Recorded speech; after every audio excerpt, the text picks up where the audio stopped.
Tulaba mbalamusiza okumunyo kumacha nze Kiwanda Godfrey Subi okusooka njagala okubasaasira mikwano gyaffe abafunye obuzibu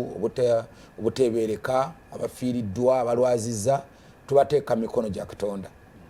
mu ngeri yemu njagala okuyozayoza mmwe abatuuse ku birungi Katonda yebazibwe olwaleero ennaku z'omwezi ziri 24 omwezi guno ogwa January ebitundu ebimu ndabye ng'enkuba etonya naye enkuba eno si yakusiga eri abalimi baffe enkuba eno tabulatabulamu biseera ebimu kubanga tuli mu kukungula naddala abamukumu abali mu kwanika ebintu bye tulina mulina okumanya okukuuma omutindo gw'ebintu bye tukola kikulu nnyo okukuuma quality y'ebintu byaffe oba oyanika kasooli mwanike ku ttundubaali tomwanika mu ttaka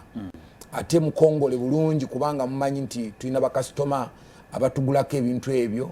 bwe bali akawunga kano nga kalumira tuba tussa omutindo gw'ebintu byaffe kale mbasaba mubenga ekyo mukifaako nnyo njongera okubajjukiza omwoleso gwaffe ogwa kisoboka gye twayise kisoboka tobongoota 2024 tujja kubeera kiryo kyange ennaku z'omwezi 17 ne 18 we tugenda okukola omwoleso disitulikiti zonna eza Mubende, Mityana, Kasanda zibayita Greater Mubende ffenna tugenda kuŋŋaanira awo tumaze okuregistaringa companies nkaaga ezigenda okwolesa zigenda okubeerawo ku mukolo ogwo kubanga bongera okutuyambako okwongera omutindo n'okwongera ku bye tukola kye tuyita value addition abalunzi companies zirunda companies ezongera tujjamu kye tuyita productivity zigenda kubeera naffe kale mbaaniriza mwenna ennaku z'omwezi 17 ne 18 tujja kubanga tuli awo ekiryokya okwongera ku kampeni yaffe eya kisoboka mwebale kale twaniriza honorable KAIJA Harold sabawandise b'ekibiina FDC buuza balaba sort njagala okutwala mukisa guno okulamusa mikwano gyaffe bwe tuli mu bwambe njagala okubeebaza abo abalina emirimu njagala okusaasira bannaffe mwenna abafunye ebizibu byonna gye muli mwenna abeerwanako mikwano gyange abasirikale ate batubye mwene embeera y'abasajja bano y'abannaamu badde basanga ng'enjala ebaluma n'obabuuza obbilion tebwatuza nga muganda wange sigala ng'okyatulwanirira ijjo nagenze nensanga OSFC nga alina ranka nnene tuva kusaba Cecilia Ogwal nankubira saluti bavukange nga abasajja tebakuwa ekintu nti owange naye kanjire nga neeteka kase ekirungi namba nnyo ali wano bayinza okubuuza omusajja omulaba otya nti nekikwatamu kaawo ennaku zino mbadde mpita nnyo ku street eno ya Parliamentary Avenue really see wabeera ababaka bayitirivu aba parliament naye across board buli omu akkiriza mbu eggwanga lyaffe ligenze livudde ku kkubo buli omu akkiriza simanyi oba namba emuwoono nga basinzira Parliamentary Avenue yes parliament of course you talk nakubuli ebiga nobabuza parliament erietya parliament abantu obekizime kena kulanga oli aganti baganti ndoza wetaagawo okuyamba parliament okuddamu okufuna ekifaananyi kyayo nabo bawulira olina janaga nti akati guno gwafuuse bufuuse mulimu abaga okufuna akasente tegukyali nti awantu we mugenda muvuganye ebirowoozo eby'amaanyi nti ebyenfuna gye bitwala gyo nasanze omusajja ng'ava Mange mulanga ngakinga kansala w'ekisolo yabadde n'omubaka we n'akubulya obwavu obuleeso naga nti kati tebakyalina ttaka nti abavubuka bagenda kufuuka ekizibu nga serious ogenda okulaba nti bakkirizigana naawe bulijjo byogera kakati ngaakubuuza olwo yagenze nambuuza ndowooza naku lwe baleeta omulambo nambuuza ne KAIJA eggwanga lino ligenda kugira litya naga nti nkakyemaliriza nakyo nagamba mu Uganda muno abantu boogera ku bintu bina politics ebyobufuzi aboogera ku ziddiiro buli gwosanga alina ddiiro gyayogerako boogera ku busosoze ne corruption buli omu gwosanga byayogerako nagamba olwawo okusanga abantu nga boogera ku byenfuna nga boogera ku nkulaakulana nga boogera ku Uganda gyeraga mu maaso n'eggwanga ng'eggwanga nasanze ngezo nsonga nti mu nsi endala ebyo biki public discourse yes diru oyina diru gyogoba simanyi na diru gyengoba ali mu kwogera ku basosoze ntolabe no guna wona abantu obusoso ali mu kwogera ku byabufuzi kye bayise siyasa ati buli omu alina kyagezaako okulimba munne kwegana olabira ddala nga tuyina obuzibu ate eyagenza ate nankubira maapu ya the geopolitics East African region olaba nga tuyina ekizibu nga tetufaanagana Uganda natadalo Uganda nagenze wakiridde Rwanda agenze Burundi nti abantu babitunule byo ebyo mbalekerawo berowooze naita DRC naita Southern Sudan naita Kenya naita Rwanda choyito buwambe obwo kiagenzo oyina amaliriza ko nabuuza nangamba emyaka anaga Uganda KAIJA yes choyito buwambe no ndoze era ndoza kubanga namulenga discussing yagenze nase emyaka ana mu nsonda eri najja nasawo kulomo yasoka nasawo ko mayimu 7 KAIJA oyingide discussion nasoka nankubira ba vice presidency nankubira ba prime minister okuva badaga mpaka olwaleero program eno atulaba ekutusibwako aba Jonas International College of Health Sciences basangibwa mbitunde byekigobe kigobe ali mu Njeru municipality mu Buyikwe district genda twala omuyizi amaze senior 4 ne senior 6 yewandise olusoma olwa January oba January intake kati yatandise egenda maaso nayo sobola okugenda n'owandise omuyizi pozate ne intake ya July nayo egenda maaso okubanga bawandisa abayizi basomesa oba batendeka abayizi mu misomo egy'ebyobusawo n'ebyobujjanjabi bamala okakasibwa ekitongole kya gavumenti ekikakasa amatendekero aga waggulu era bagamba nti n'ebisale nabyo bisoboka mutwala abayizi bamaze O-level ne A-level bewandise ku Jonas International College of Health Sciences agangeze principal tandise program Honorable Godfrey Kiwanda Subi Honorable KAIJA Harold tukubaganye ebirowoozo Uganda twamaliriza bulungi enkuŋŋaana eza NAM ne G77 plus China without a major incident. Honorable Honorable bali mu studio mu kyogereko mu dakiika emu without a major incident. Ekyo ndowooza kikulu nnyo. Mpozi ekyokubiri tujja kwogera ku bulamu n'obuweereza bwa Honorable Cecilia Ogwal eyayogeddwako nga omukulembeze abadde ow'ensonga omukulembeze abadde azanye ebyobufuzi ebitaliimu kusosola ebitaliimu kukolaki nti n'olumu abadde asinkana His Excellency the President Yoweri Kaguta Museveni ne banyumya ekitali nnyo mu opposition oba oliawo bamwogeddeko birungi byereere tusaba era twongera okukubagiza famire ne gwanga lyonna okutwaliza wamu nti Honorable Cecilia Ogwal abadde jjajja abadde maama mulungi oba oliawo Honorable Godfrey Kiwanda Subi enkuŋŋaana bbiri eziri international without an incident. Okusooka njagala okuyozaayoza bannayuganda olw'okukyaza abagenyi ate nemumwenya nemubeerawo nemukuuma emirembe kubanga emirembe okusingira ddala tugikuuma abantu bennyini bakuuma emirembe Apollo kubanga abantu babanga tebakuuma emirembe security nebwebaawo security esinga okuba ey'amaanyi security yammwe bwe bannayuganda. Apollo enteekateeka z'olukiiko luno zaalimuko ekibugwe ekitonotono okusinziira ku bunene bwazo twandibadde twateekateeka data naye era bagamba nti konkome bbi yenna nnyini kigaji kugamba ne bwolabanga bbi lirina nnyini nnyumba eyo kati we twali tubulamu ndowooza tujja kwongera okugenda nga tulongoosamu naye guno omukisa gwabadde munene nnyo gwe twafunye. Nze NAM njitwalanga advert ya Soloti osanga ekipande kya Soloti somewhere n'okiraba nga balanga Salt TV nga balanga Salt Radio naye oluusi ngaawo wennyini we balangira tewaliwo radio naye radio bw'obanga gwe mu mmotoka ogirina bw'olengera ekipande gaye kankyuse nti kwano ku Salt bw'olaba emmotoka ezisinga ziriko ffe mu nnyo obugundi obwo waffe mu nnyo naye oluusi oyinza n'okusanga nga emmotoka eyo kwekali temuli na radio banga nkaddamu nga netambula nakutambula naye omusumba Rosias Bujingo ne department eno I think, I don't know how they did it. Nayo sanga buli picking. Femunyo. I don't know how it actually was done. Naye it was an advert. Kakati, nenam,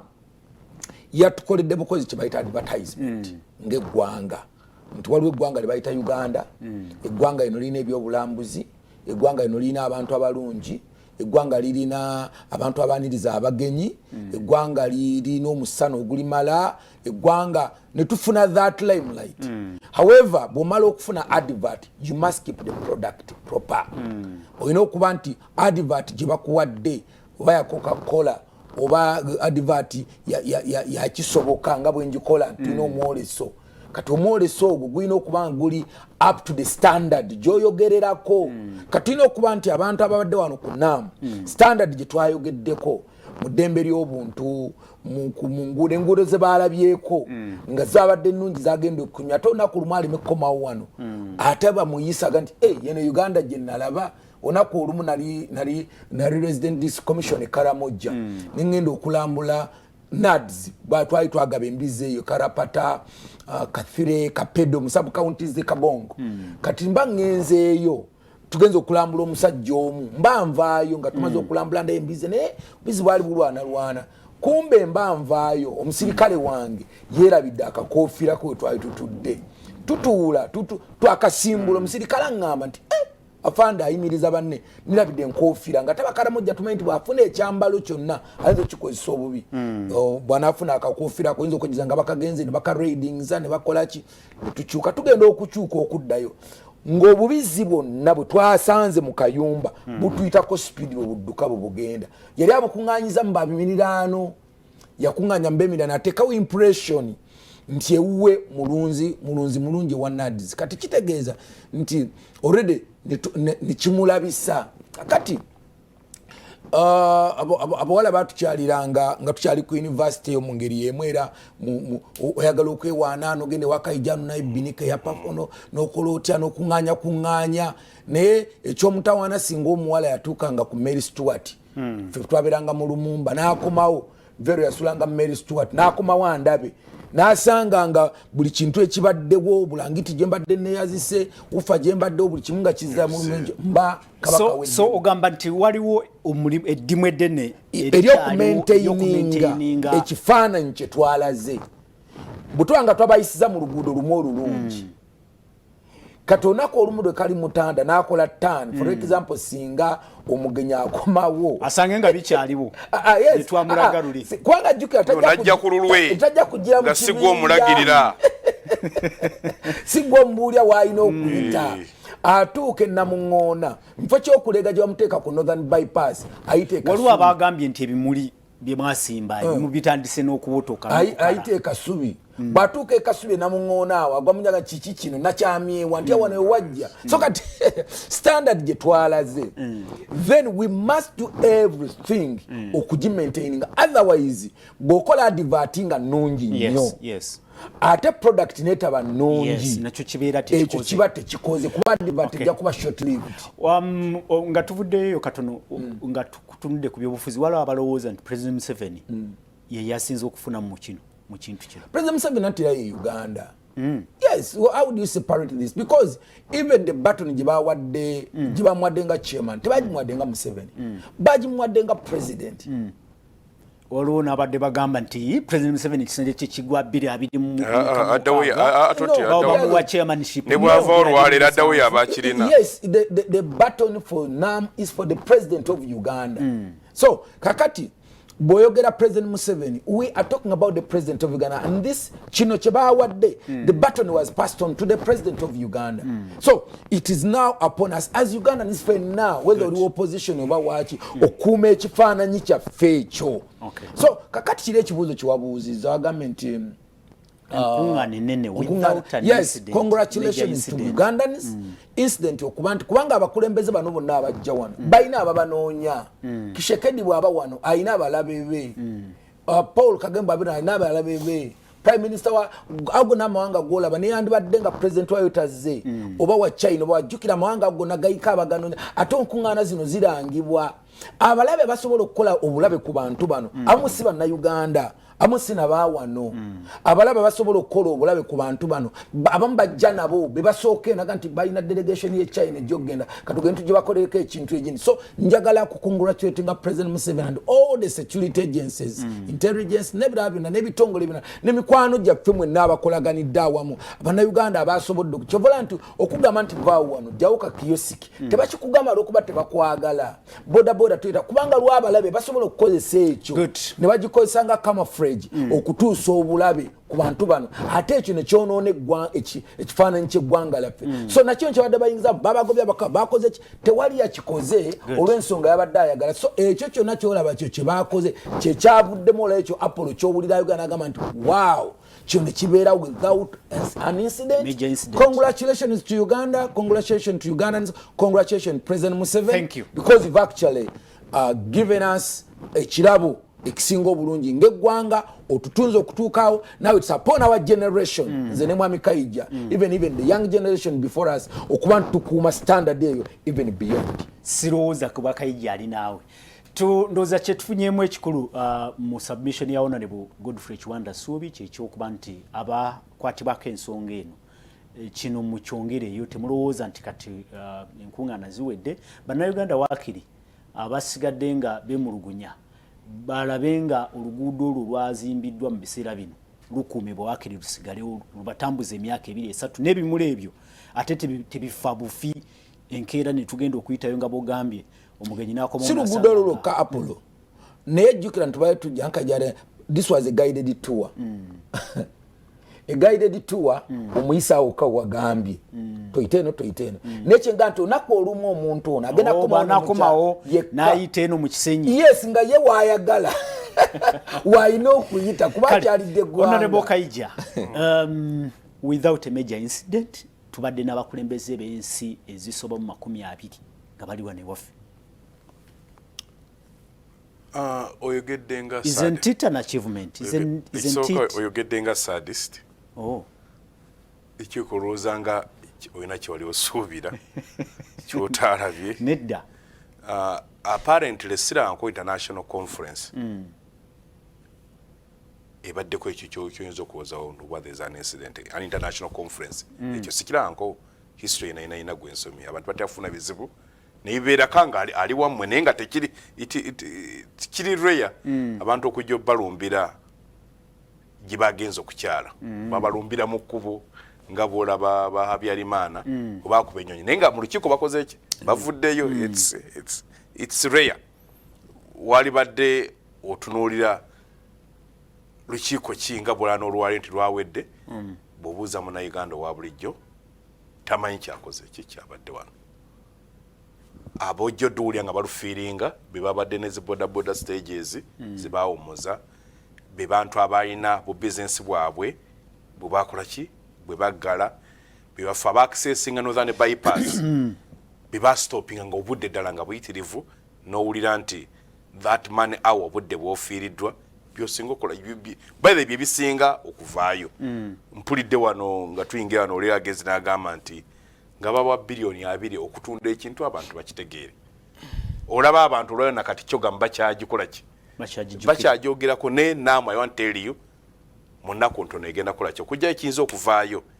sente zino zabbiddwa zite kyo kirindeko kikigenda okuvaayo kuba bilioni 2 mu promotion bula promotion bilioni 2 ozuulira kubanga singa zaade mu promotion kyali badde nga kitegeerekeka ekirala nga kinekwa nti bannayuganda nti bategeketekera olungi nti mu nsi z'olabe nene oluusi ne bwolaba ensi endala tezisaba nnyo okutuuza nkiiko zino nti banoonya cost benefit ng'eggwanga kyemufunamu enkiiko zino oluusi batira nnyo ziwaana nga abazifunamu naye ne mutamuzifunamu ensi ezisinga ozifunamu zeziri ensi zinaggwadda nga tezeetaaga ssente kukola conference room nga weziri zowoteriga nga infrastructure weeri nga obadde ng'olaba ensi za Egypt amawanga amalala bagalema okuteekateeka Africa Cup nga bwola bwegenda otulema bo n'agamba gireete n'agamba eri Hilali erina ekifo ekyo nga talina that cost kubanga mugenda nti osaana Africa Cup of Nations wadde ngooza musezi mundi nti neemala okutuulawo ate economy nekolapsinga nga mwateekamu kinene KAIJA olinga agamba nti tetulina kyetufunyemu mu kuteekateeka Honorable Kiwanda ayogedde ku kalango nti enkiiko zino zikoledde Uganda akalango ne tubeera nga tulina Secretary General wa United Nations ne tubeera nga tulina President wa United Nations General Assembly ngali wano nga basinzira wano bagamba ensi bagamba Israeli nti toddamu byokola okitegera amawulire gonna gasinzira Kampala CNN ekola ggulire lya Israeli basinzira Kampala nze nsinga kubeera ku X abalagi bayitanga Twitter nodde no mugundi mu trending section trending otegambo kino kikola ki trending hashtags nozikebera namuti ya trending ngatojwa ukebera onobogendo lwale ebyo sinze nji controlling nogikebera boto omanyi awe oga kino kikoze iki kino kikuteyo G77 ya trending okujja ko nti kyenawulirira weddenga presentation ya Museveni na gunini bagisa ku Twitter ye nenga nange ne muddanamu nga agamba amawanga amanene agataddewo enkola eziretera amawanga z'obunyunyusi yes okusigala nga maavu kinabaga nti ekyo ekintu bakyesolamu kyokka era bwe yajereganga abaddugavu bakadde baffe bajjajjaffe abakkiriza okukolera abazungu baagwa mu gye bayitanga date traps Egypt zaali ziganye ez'omunosa zaali ziganye naye ng'ofuna isimu ne bajja ne bakuwola kati bakola bakwatira kati bano bajja nga tebalina economic plan abazungu ne bani bogamba Museveni mu kirana mukaaga ne bamuyita structure adjustment programs omwali okudivaluinga currency ekyo kyakuba economy ya Uganda eddanga okujjako 2 n'enkumi 3 teddanga okusalako abakozi kye bayita retrenchment privatization okukendeeza budget olinga agamba nti President Museveni ne speech ye nga anenya bazungu yes yabadde tateekwa nenya bazungu okubeera n'enkola ezinyunyuuta andi ndi mukugamba kiyajereganga bali bajjajjaffe yakigwamu ali mukulaga nti omuliro gumwokya amabanja agatuli mu bulago ndi mukugamba olwaleero bananyinigo ne bagamba nti bagala sente zaabwe nze naawe tugenda kukola buddu mu America nze naawe ekigambo kiri kimu so enkungaana zino Uganda tefunye mu kyogamba no anti ndi mukugamba I want to tell you tugita cost benefit kyotaddemu n'ekyofunamu yes oyinza okugulawo edduuka tebibalansi nosawo edduuka nolaba abantu nga bagula ye mulabi ayinza okuloza mbu ddala okola naye n'ogenda gunkugambye bwe tubala kyogamu yali nene ensi zonna ezo media house niwanga nga kyekitrendinga naye kino tukkiriziganya ffenna sikero ki yabadde wansi oba kyogamu lwakuba yali mu Bungereza omanyi Bungereza emanyi okupika anti akati abo oba oyina ekintu ky'oyagala kutunda strategically bw'oba oyina zino sente onoonya abo abamanyi okupika biri ne bakikupikira bw'olaba Rwanda ogenda okuyita Arsenal Simba abanyarwanda balabanya Arsenal yamanya mbula ja Visit Rwanda buli mulabi wa Arsenal n'ayambala omujezo what is Rwanda ajja gugolinga akikole ki akitegeere kanne kidda kugogomaze okugibasomesa Arsenal bwagugolinga kiki kyatandikirako so olinga agamba nti senga twakiteekateeka bulungi ne tukitunda obulungi kati n'ekirala level gyegamba mu level gye tulina ey'amabanja nze ndi mugamba ne strategically kino ekyogamba mufe tugenda kubeera nti tulina olinga agamba nti enkungaana zino zitwese mabanja kati njagala kubuuza kuba amabanja tugabaddemu ebbanga lyonna okuva ddala ku Museveni n'abalala genda okubeera passport zaabwe visa ze basinga okubeeramu nazo zigenda mu ezo ensi zeyabadde akola nze njagala obeere nga Magufuli ogana okugenda yaganda kati omanyi I want to tell Museveni neguni ne muganda nge kiwana atera okumulaba ensi zonna ezitambudde zisirise zikoze ebintu byazo nga zisirise Singapore teyasobola kufuna association bakola kibeeraga Vietnam emaze okugiragana amabanja yagenda negwa cover eddamu nesika Tanzania kyeri mu kula spirit etambulira mu. Kaijo unzi kotya nga twogera ku nkungana no, I want tell you, you become a target. Kubanga okutandika okulumba akubanja. Addo okubanja kusawa gyotayagala abanje. President Museveni be yalumbye. No, ni mugwe gwanga yes. Yere amabanja gatubanjibwa. Abo we batubanja. I want tell you bwe tuba twagala nga datugamba mbu twagala okuva we tuli. I want tell you tuino genda mu cover ngabola Tanzania kyeri mukola. Tanzania twali tuyingira mugune muneya. Yo yabadde eronchinga train eyamasanyalaze. Najiraba. Yo yadekola ki? Eronchinga yesi. Bolabo olwaleero ono ali mu tourism akimanyi. Olwo kati mu East Africa kakati Tanzania egenze gundi kugundi neki ne Kenya. Temaze kwera nti oyina okubago n'osirika n'ogane mutuula. Nze katulanze olwaleero. Kino kitabo kyege kyeri mu kusoma. Lunategedde kye kyago bya Soloma. Omukulu wa yes kubanga Siruma yali agezaako okulwana otubere ne economy Minister of Finance yeyimiridde unagamba tulina okuba temusa kubeera na gwanga omusajja ono kyawandiika basobola kuba nemesa kuba commercial bank zammwe. Siruma yali alwana tubene commercial banks parish model Siruma yali ayogera nayo so inze zino conferences linda ko towulira mu kyakwenyumiriza mu kuba nti Uganda yatesetese igwanga Uganda igwanga liyo yes no ntimanyi yatesetese enkungana ziri ku level yensi yonna nezimali nezigwanga tewali major incident kugambe incidents ngabwe yaliwa era bwegwe wammwe kyotegeza te muli fake nnyo bwe banga batekolanga tegwanga yo Rwanda yachazo yayina ko lukikola World Bank Gomanja dokya World Bank mamogera lulimi lwa sente aho bali bogera sente soka president yayogedde ko byebyo bunyunyu yes ate ndi mugamba president yayogedde ku financial gundi kakati ulira kiyagamba nti n'emisolo gyenyini nekolagana mu kutuula sente ebyo ezirimu obunyunyusi tibakikomye. Don't you think onone kiwande dakiika enda kakabalirize kwekyo kyoli mukungamba olowooza tebadde platform entuufu ey'amawanga gana gakyakula okubaako bwe baatulira amawanga amanene agabadde nga obaolyawo gabanyigiriza mu nkulakulana. Don't you think that is good for us? Saying it and doing it is different. Mwe World Bank guni meeting eyali Rwanda President World Bank bali aluza teba na Uganda batuddemu mwebe yagamba mu nsi yonna Uganda yina president ata wakitiibwa sente nagamba atya akwata mabasa ku buli ku mukolo nawo abantu either sente okubuta wakitiibwa sente yes, bamanyi kugabana ku keki no money is earned. Okay. Money is earned. Kakati nakikola kinakyogera. Nakugambye abantu kati olabo olwaleero. Omukyala Babalanda yalanze yagambye teba muntu ayeta petition kuna ku 26. Teba petition zona zisabaki zibanja bubanzi. Okay. So inkugambye omuntu yennango oyagala eggwanga lyo litambule afome amwana economist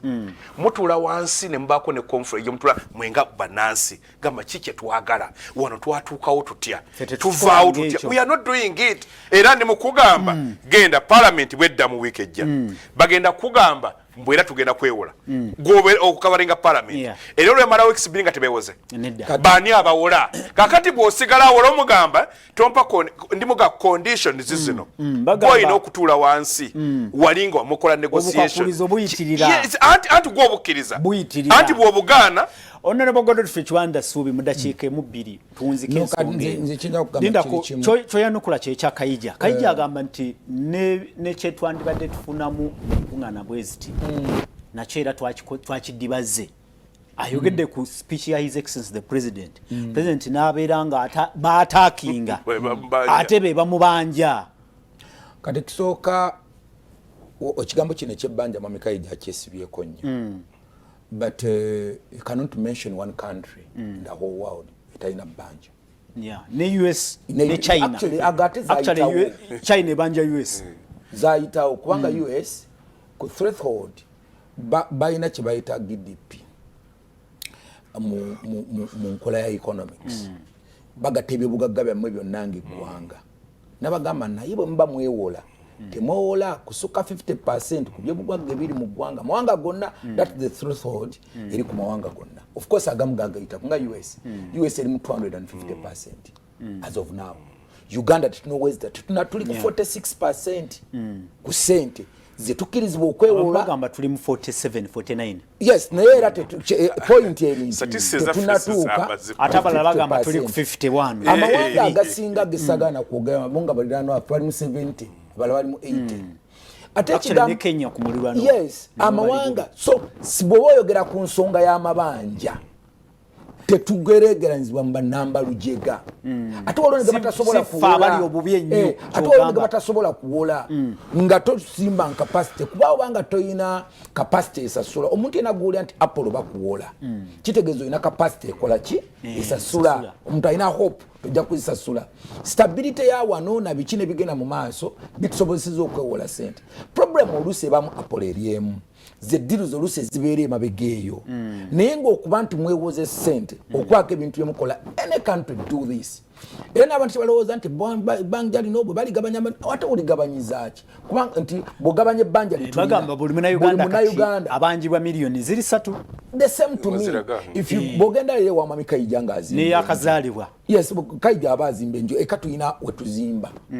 kati singa ojja n'ogamba nti singa loan gye tugize okuzimba eno kalina okola kati singa ozigabanya Subi n'atwalako ttendo ne bamuwaako it can't happen because Subi ne ttendo ekyo nedda ekyo kijja kukola kubanga ne babeera babala GDP per capita era babala none eyakazaalibwa yes nati bakibala n'ekindawulo okugamba there is no country nga wajje baakituuka nti kati mwenna musasule tekiriyo no anti basaako pressure ya musolo kati nga bw'ogiraba naye nze ni mwambazi wa kaji naye kati kaji guno mwaka guyinza okudema okugulayo ewaddemu ekinsobozesa lwaki KAIJA batwewolera KAIJA kwe kuba nti alina oluguudo olusobola okuyitako kyakola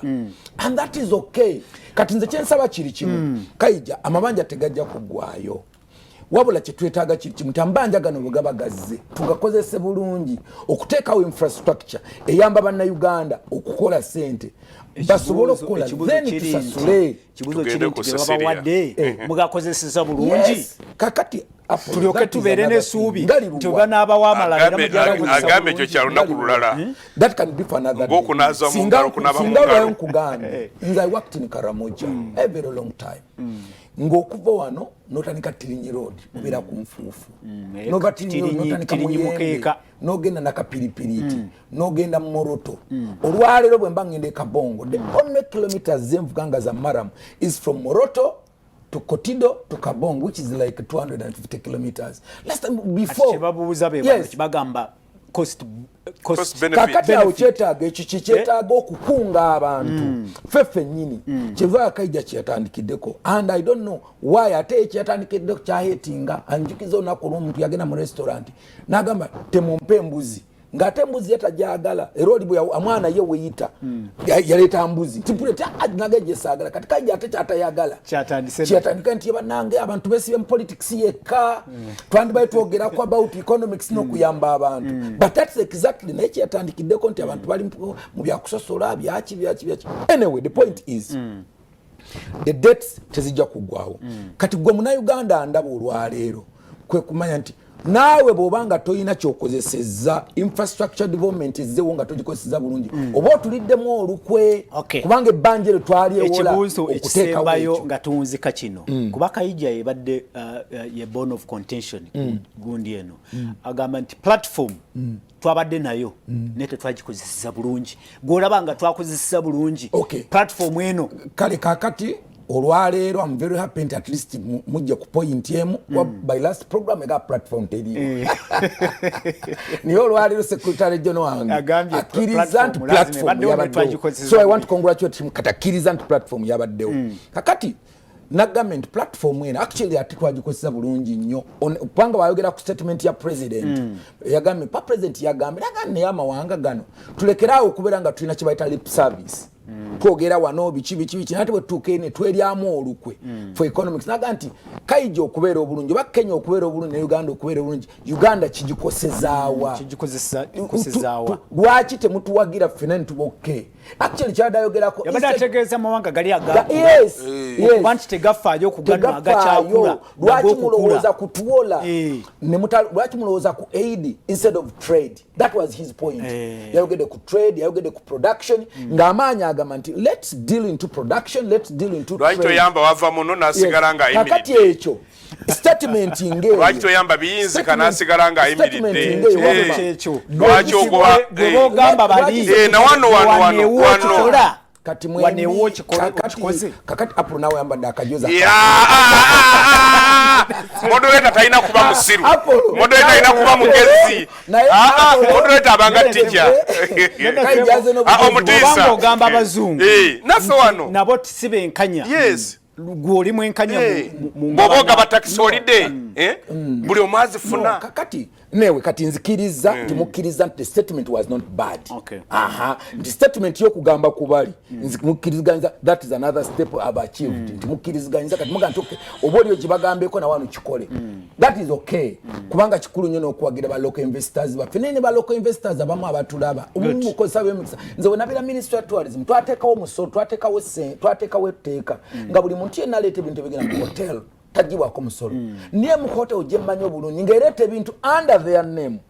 nebabajja anabiteka mu maduuka ne babya abusing yes ngakozesa for abusing yes ngakozesa gundi opportunities zino naleta ebitanda naleta cyane oluvanyuma twagenda okumuvumbula ngati yagulawo ekampala edduuka kati tegeza ngaayina okuba nti atavuganya nabana abantu abalala basasula omusolo so these opportunities were ziri these near Lucy bana Uganda they are so corrupt to the point nti nakatono nya kandi baddewo kabaka budo nja kusembayo na kino sembe mu seconds nam tier trendinze kitufu tier G77 trendinze it's very important abantu okumanya the modern world now. That's okay abantu okumanya nti when you want to trend what do you do? the hashtag is yes what do you no do engaging our social media because wanga tochikoze if by I want influencers yes when I ministry of tourism when you see me with Zari ngatambula I wasn't so much into njagala news Zari but because I knew Zari was trending yes ngamaibwe mugenda brand yes camera zija kubanga zimugoberede that can attract and that media. can actually go here buli muntu ayino katolwayo bwatwanga twane ba president bano bonna engagement so I agree musimbe ogwateredde I agree promoting as in G77 I agree with the Honorable KAIJA. I'm not so much into that but I want also to check abantu baffe nga owekiba Honorable Chris Barrow Minister of Information what millions mekeza tugoberedde ku social media mu kiseera kino abantu bano nga bali wano abali ebweru actually president babadayogera nabo babeera ku Twitter babeera ku social media no wando babeka abera ku TV waka olwalero singa tuba tuvuddeyo abaana baffe bameka bagenda okugenda ku Twitter okutandika bintu bino byetwakkiriziganyizaako okubyogerako to make them a point of discussion because international workshops singezo you must domesticate them nti nga kimaze okuyitawo then domestically kisobola tyo okutuyamba abantu basobola tyo okukitegeera beyond actually tukyalina nga eggwanga nga government tukyalina omukisa now okutandinga namo kujifuula discussion and I'm very happy with Salt today because katuni betugenda tujja we must keep discussion egende mu maaso but at the same time tayina koma ku TV it must go on social media let make it a point and that can only be taken by the Minister of National Guidance and Information this can be achieved. Thank you. Tuli mu program amunyo kumacha gangenze principal Honorable Godfrey Chwanda Subi Honorable Harold KAIJA nawo solo twegatako sindiko baka noti misanvu noti mu mukaga noti mwenda noti mukaga nkunga na billion nene zasobodo kubanga zimalirizibanga tewaliwo major incident. I think that is a plus. Kugwanga lyange Uganda knows that is a plus. Manyi kintu ekyo nakulumu mukaddo musajja yagenda okuyiga bwe yagenda okuyiga nga inembwa asigambye nina gana embwa eddukira ku mazzi kati bakomawo n'amanya nti munnagenda mwana nti why embwa eddukira ne ku mazzi bakomona mugati why tulina nnyo kyanjawulo kyolabika statement gyotubuuza nagati sirabye embwa tesobola na kuwuga nenga okuwuga ko kwa bulijjo naye olwaleero Mwami KAIJA aganye okukkiriza nti this incident okubanga teyabaddewo any incident kubanga senga wabaddewo ekintu kyonna balinako obuzibu babayunoonye waabwe nedda honorable singa wabaddewo ekintu kyonna era kyo kyandi trendinze n'okusinga namu oba kitegera kyamba yes tufuna obubaka mu dakiika emu kuba tuteekwa kubaako eddakiika zetuwa okukungubagira Honorable Cecilia Ogwal. Kigambo kimu bibiri abakulu mu studios bajja kutukyogerako. Honorable Cecilia Ogwal yayogeddwako ng'omukulembeze abadde ow'enjawulo. Kiki ekimufuula ow'enjawulo, kiki ekigaana abalala okufuuka ab'enjawulo.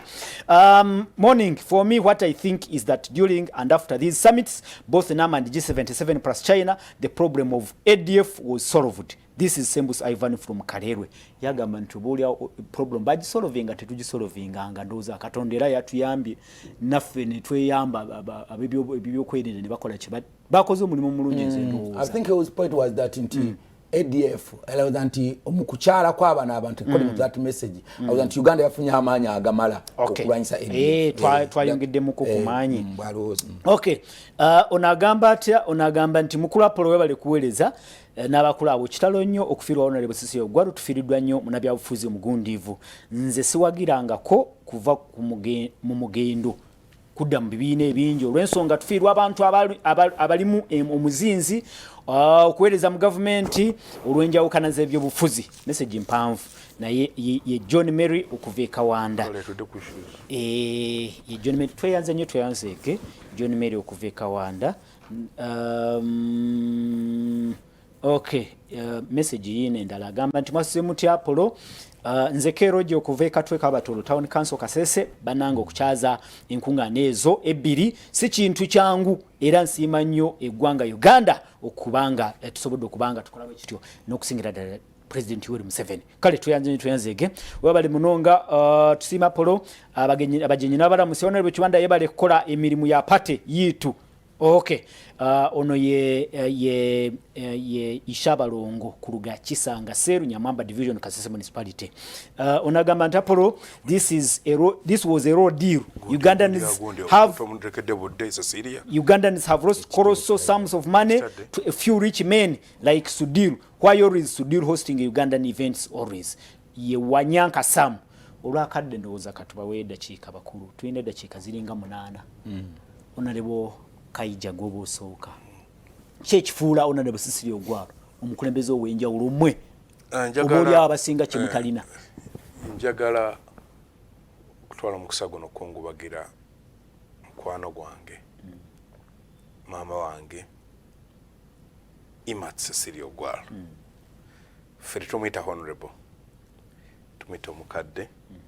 Cecilia Ogwal. Era nga tubadde nga ne ba Imat babi ate wambi kati bafuddeko mu myaka nga 5. Walonga omukyala nga naye nga alinga encyclopedia Northern Uganda ng'abeerawo kane ng'akubulira ekiri akyoli gudde esemba naga gundo yajja kuwangula gundo agenda gwana byonna era ng'ogenda okiranga ddala ekikola kiki ekiriyo naye nga Cecilia Ogwal abadde mukazi mmekete era yakazibwako erya Iron Lady. Abala bagenze bagetuuma ennaku zino abakyala mbayita maama gundi ye nga yatandise okulyetuuma nga kibi naye nga abantu balina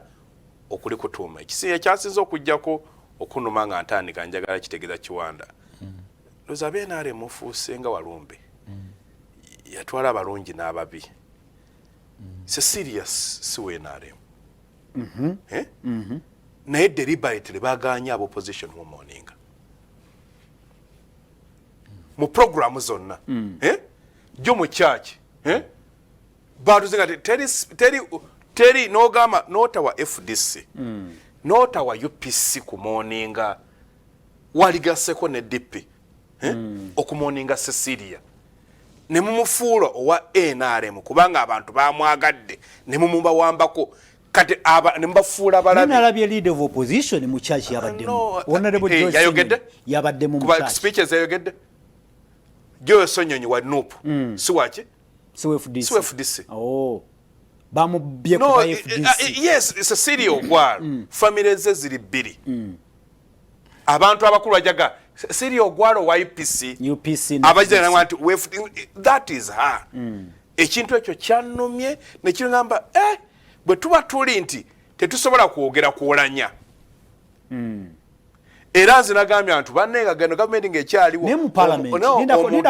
mu parliament olw'eggulu anybody can speak ne Honorable Nandala Mafabi yayogedde Honorable Katundu I am telling you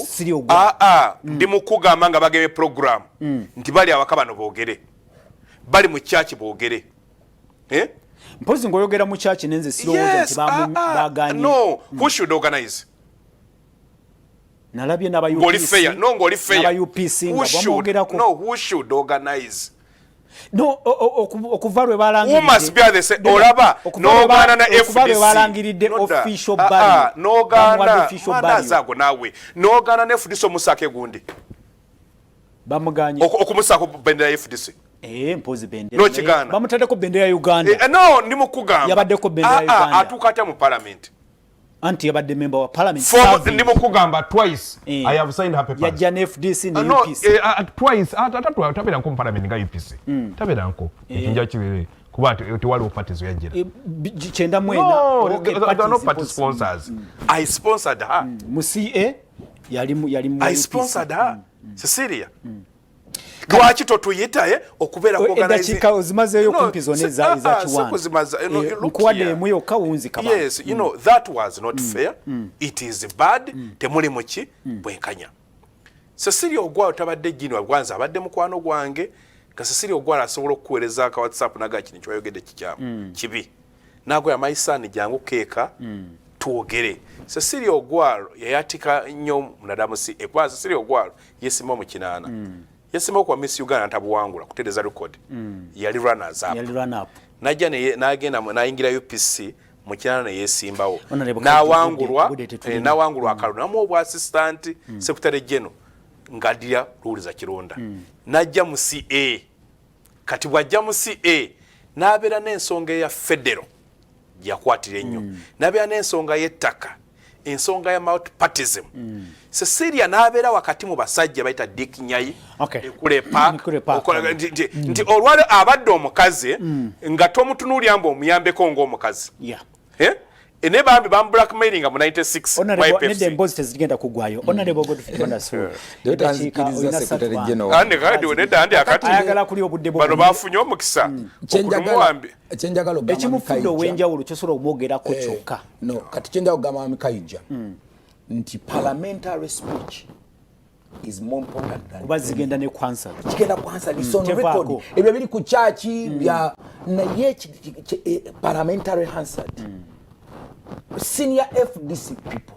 bayogedde and actually I was very happy ku right on Obanita Mongo engeri gye bada selectinga mu abantu kwangeri gya selecting that say all the senior members ku gundi Abudu Katuntu muganda wa Nandala Mafabi because to service ne Cecilia Ogwal bana abamu abakatandi kabaite banategera Cecilia yani because now bayogeddeko naye it was very okay bino ebyo mu church byaki maybe ekiro kye tulina okulongoosa mami KAIJA it's about what is an official burial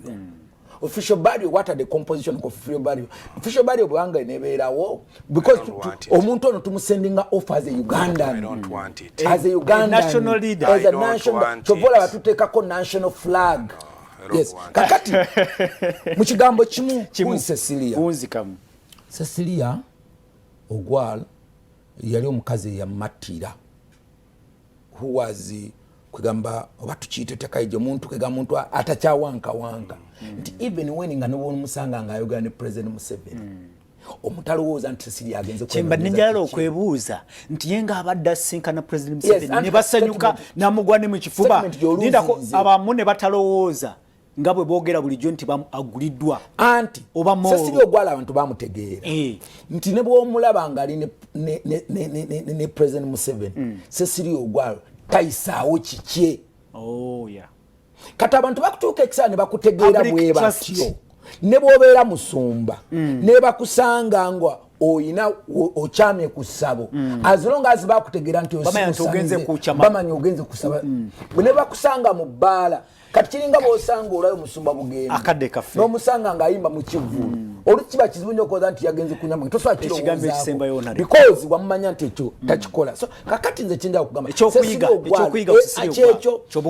kyenjala okubagamba nti fuba nnyo bwe kiba kisoboka abantu bakutegeere nti bonsanga ne KAIJA olina okuba nti KAIJA wa FDC ne bono tusanga ne kiwanda nga tuli babiri you don't think nti kakati ekyo abantu abasinga bubanga tokirina kyekibalemye kyekitulema nti bw'otula mukyalawo ng'aluddeyo olowooza nti agenze mu bwenzi because tasukanga threshold y'obutaba mwenzi tagisukanga kati Cecilia Ogwal yasukawo nti ne bw'omusanga ne president ne bw'omusanga ne General Sale ne bw'omusanga nani abatulaba ku Salt TV program abantu bakutegeera ngani enkyaleero ntekwa kwebaza mwe n'ababaddeko naye ate John Haas International College of Health Sciences bwe tuva ku mpewo tunuli akalangwako wandike namba y'essimu genda bwawagire kuba nabo batuwagidde musibe bulungi mweraba.